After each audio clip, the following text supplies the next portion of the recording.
This is Business Morning. Thank you for joining us. I'm Chimeze Obi Iwagu. Well, it's a rainy day again today in Lagos, and reports reaching us says the island, Marina area in particular, has been taken over by flood and a lot of traffic jam out there. However, overall, it's a good day. Okay, let's get the ball rolling with our Wednesday business briefings. The Central Bank of Nigeria has approved a fresh loan of 19.18 billion naira to 9 cotton-producing firms aimed at retooling their processing plants. The CBN Governor Godwin Emefiele says the 19.18 billion naira will be disbursed at a single-digit interest rate. The funds, according to him, will help to sustain their operations and improve their production capacity. According to him, the same support will be extended to the textile and garment firms. A memorandum of understanding to that effect was signed yesterday at the CBN headquarters. And state governors are already crying out over the monthly bailout loan repayment, and this is in spite of the extension of repayment period to 30 years by the central bank. The governors expressed the concerns at a meeting of the National Economic Council presided over by Vice President Yemi Osinbajo. The Nigerian National Petroleum Corporation also tabled its concerns over illicit transfer of petrol, noting that it has to be checked. It's the 98th meeting of the Economic Council and Vice President Yemi Osinbajo presides. As they sit in the Aso Rock Council chamber, several issues came up with matters of finances on the front burner. The state governors say they are feeling the pinch of bailout payback. The new repayment period is 30 years. And this means that a state will be paying monthly 162 million. But again, today, the state still were not satisfied with the condition.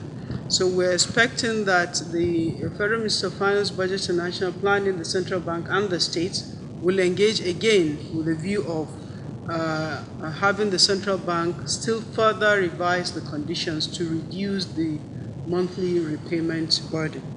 The minister also disclosed the nation's account balances. For the excess crude account, the balance is 324 million 35,695 US dollars and 29 cents.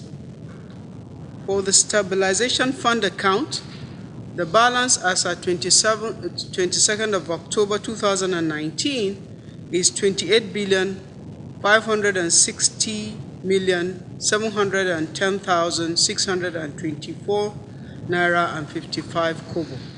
The Governor Nasir El-Rufai ad hoc committee on review of accounts between the three tiers of government submitted its report. It's not yet a reconciliation until the federal government takes a look at it and says, okay, yes, we agree with that or not. Then next, some forensic auditors are going to be invited, to come and take a look at it.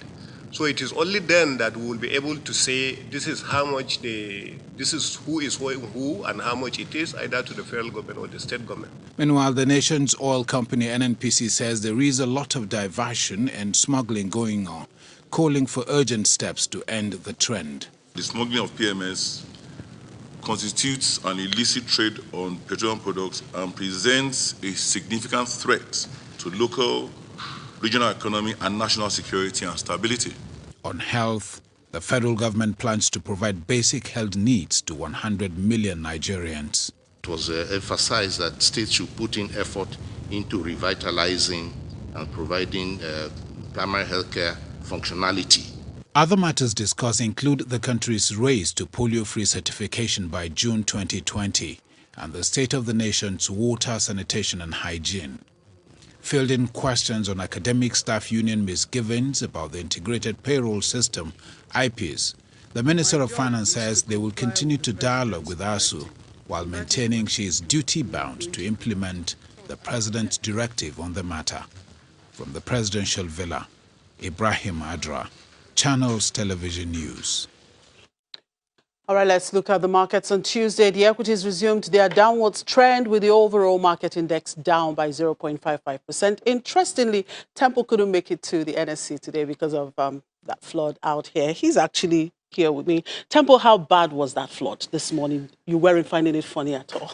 It wasn't funny at all, Chimbeze. I mean, I never in my life could have imagined Marina, the main carriage road in that area of Lagos Island, ever being flooded. And it was a huge surprise when I drove past Broad Street and I saw the huge flood around the General Hospital first, and then I moved closer to Tinubu Square. Then I saw vehicles, making a U-turn. Guys were driving against traffic, and it was a shocker to me. Then I got to the front of the exchange, the Nigerian Stock Exchange. I mean, I saw that portion of Custom Streets where you have Union Bank, and a couple of other buildings, Nikon building. I wanted to park, around that particular building there, but there was just no parking space. This has now sacked a lot of people, a lot of those traders, retail traders that you have on the right and left of the roads. They are no longer there. You can't find them there today. I was just imagining the people resuming work. Exactly. They had to dip their legs into the water, which I couldn't do because, of course, I could get drenched. So that was and it was raining heavily. It was raining heavily. A lot of folks couldn't get into their offices. Lots of offices in Marina were flooded, and it just wasn't funny. It wasn't a good experience at all. So I had to drive back to the office. Okay, all good. And thank God you made it right on time. Anyway, we saw quite some sell-off on MTN Nigeria, GT Bank, and WAPCO. And of course, that couldn't make the market sustain that positive trend we saw on Monday. Yes, we had seen some gains the day before, but all of those gains were eroded yesterday when we saw about 68 billion naira wiped off the markets yesterday of the equity capitalization of the exchange, actually. So. But of course, the market breadth was positive. We saw some 13 gainers to just some 10 losers. Eventually, we saw GT Bank, as you mentioned, Zenith Bank, and of course, Access Bank. The transactions on all of these particular banks constituted 73.37% of the entire turnover that we saw in the markets yesterday. So that's how we arrived at the 0.53% decline that we saw on the indices yesterday. And if we take a look at the markets bellwethers, they were the most hit yesterday. We experienced a lot of price declines. And of course, that impacted on the activity level. Activity level yesterday, in terms of volume, was down by 44.8%. And of course, value of transaction was still less than the 3 billion naira that we regularly get to have in the markets. But deals yesterday was just 967, actually. If you go by the sectoral performances, all of the declines we saw in the markets had an impact on the banking segment of the market, which was down by 94 basis points. The consumer goods was fairly positive, up some 0.08%. We see some speculators trying to bet, temporarily on the likes of Nigerian breweries in spite of the negative trends that we are seeing on the brewery sectors at this point. Industrial goods was down yesterday, 0.95%. Yesterday, we saw a bit of profit taken in that particular sector because the likes of WAPCO, the likes of CCNN had actually recorded some gains the day before. Insurance side of the market, interestingly, was up. That's due to the bid we are now seeing on Cornerstone Insurance, which had over 60,000 units of the shares on bid yesterday, as opposed to just 4,800 units, which was a bid on offer.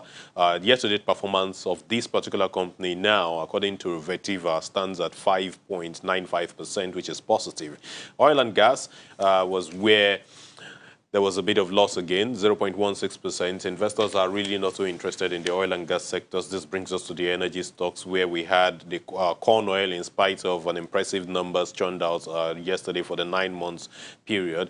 There was no positive reaction, remained unchanged. Forte oil was down because, again, folks had checked if the deal the 500,000 units of its shares, which represents 0.04%, that Ignite's Commodities and Investment Company was taking over. They thought that it was going to be an attractive deal, but it wasn't. So for a whole lot of other companies under the stocks there, they didn't really change. O&O released these numbers a few days ago. Investors are yet to react positively to it because that was not too good. It was a bit mixed as well. Because yesterday, the company was down by 1.18%. And NASD OTC remained unchanged yesterday. Volume of transaction there was just 2,714 and valued at 0.25 million naira actually, because we saw just 6 deals there. Afriland, CSCS, and WAMCO, which were the major companies that traded, they didn't have any change in their share prices. For the fixed income markets, things that bonds first. Well, we saw sustained increase in demand. Average benchmark on that side moderated at by some 25 basis points. The March 2024 security, that's actually averaged some 12.90% yesterday. We've got in particular now, 22nd of January 2026, which is of interest to me, had 4.40 billion naira worth of value of transactions yesterday. The price increased to 97 naira, and we saw just 26 deals around that. In terms of the yields, it fell by 80 basis points due to the level of demand that we saw on it. And of course, that's at 13.35%. While for the treasury bill side of the market, trading activity was quite lackluster. Average yields was just up by some 1 basis points. And of course, rates moderated at the longer end of the curve by some percentage there. So the 275-day to maturity paper precisely, that dipped by some 43 basis points to 12.31%. Well, Temple is a new day, even though it started with a lot of rains. And even though a lot of staff wouldn't be able to get into their offices. But let's just hope that this situation this morning is not going to dampen, the spirit of investors. We'll always be optimistic.